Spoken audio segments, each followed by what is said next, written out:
Thank you. All right, please. Thank you so much. That's great. I get a standing ovation, and it's on PBS.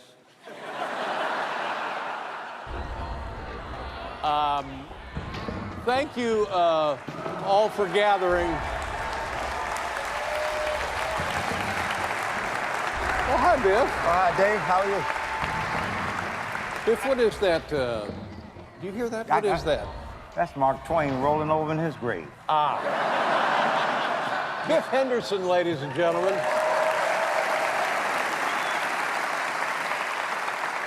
You know, Biff, because of this award, I am now the most humorous person in the world. Right.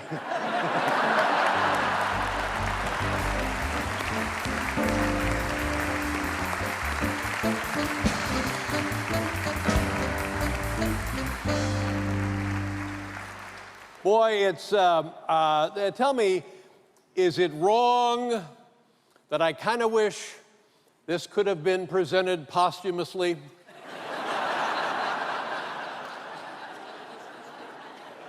Paul, do you have that? Yes, I do. You guys are fantastic, by the way. Love you, Dave. I love you, Will. There you Thank are. you very much. I just want to remind you that I'm in the wrong room. Take a look at the show we've enjoyed tonight. Jimmy Walker, who gave me my first job, and many other people now working in comedy. Eddie Vedder comes out here and breaks my heart, ladies and gentlemen. That was as good as it's going to get anywhere. Martin Short, why has this man not received this award? Paul Schaefer, Amy Schumer, future recipient of this award. Bill Murray should have received a car with his award. John Mulaney, this is the future of comedy, ladies and gentlemen, and God, what a handsome guy, seriously. And oh my, Norm Macdonald, wouldn't you like to drive across country with Norm Macdonald? Steve Martin, genius, true genius. Jimmy Kimmel, the man that got more done in Congress this year than anybody else.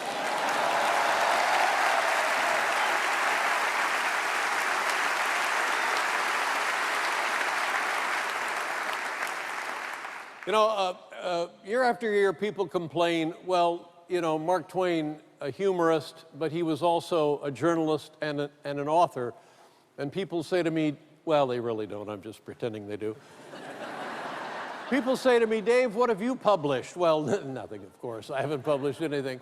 But I don't think we can lose sight of the fact that Mark Twain, the prolific output of this man as an author. For example, take a look at some of these behind me. Look at this.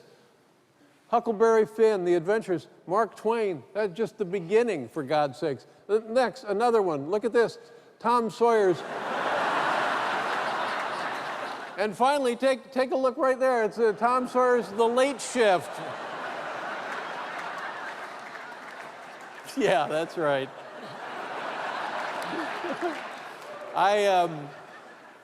You know, when I was a kid in high school, my freshman year, I didn't make very good grades. I was a D student. And I flunked algebra and I flunked German.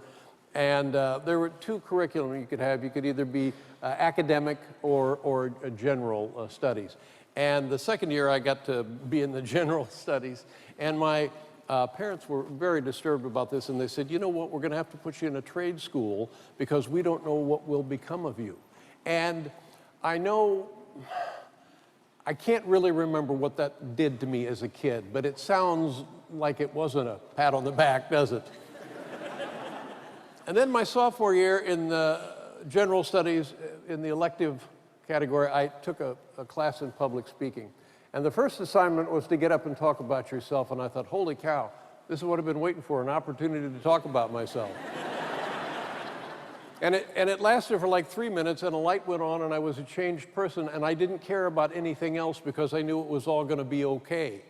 And then I went to Ball State University, and I was working on the radio station at Ball State University. No math, no language. I graduated. I went to California, and I got a job at the Comedy Store, learning how to be a stand-up comedian. And then I was on The Tonight Show. I went to California May of 1975. That spring of 1978, April of 1978, I was a guest on The Tonight Show.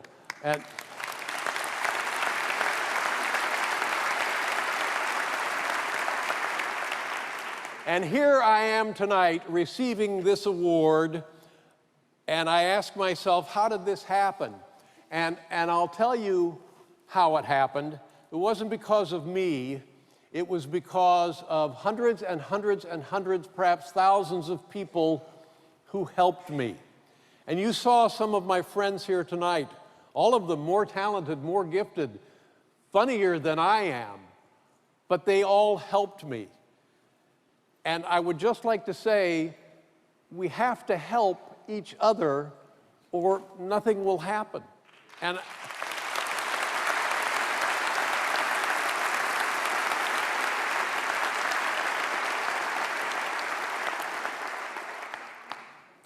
there are 3 things that I know for a fact in the world. These are universal, absolutely universal. If somebody comes up to you with a bag of M&Ms, how does it feel to have my hand on your tiny little head?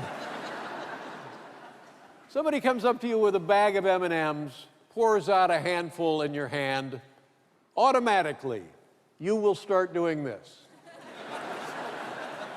Absolutely no control over that. You'll be doing this before you know it.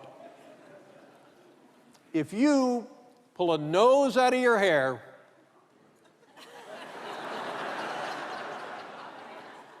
if you pull a hair out of your nose,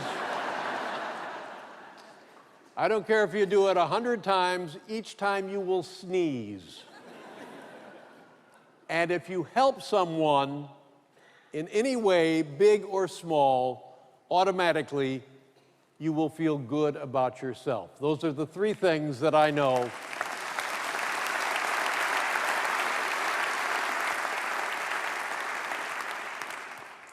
I've seen a guy pull a nose out of his hair.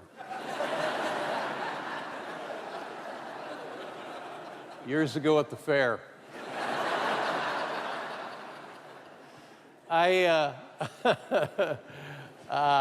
Mark Twain, there's a million quotes from Mark Twain, and I'm going to wrap this up now with a quote, and I hope I get it correct. And it has to do with patriotism. And Mark Twain's definition of patriotism is this: patriotism is supporting your country all the time and your government when it deserves it.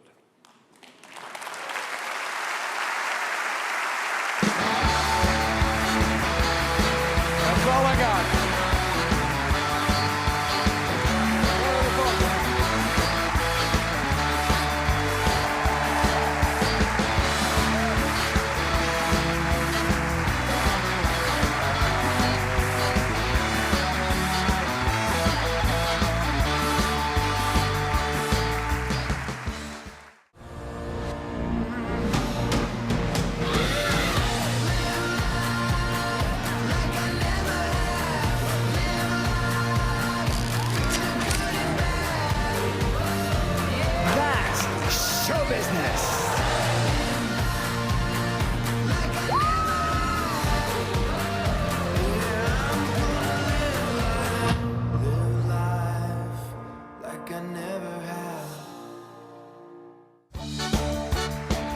Watch this show online, enjoy additional web-exclusive content, and learn more about the Mark Twain Prize and its past winners by visiting pbs.org/TwainPrize.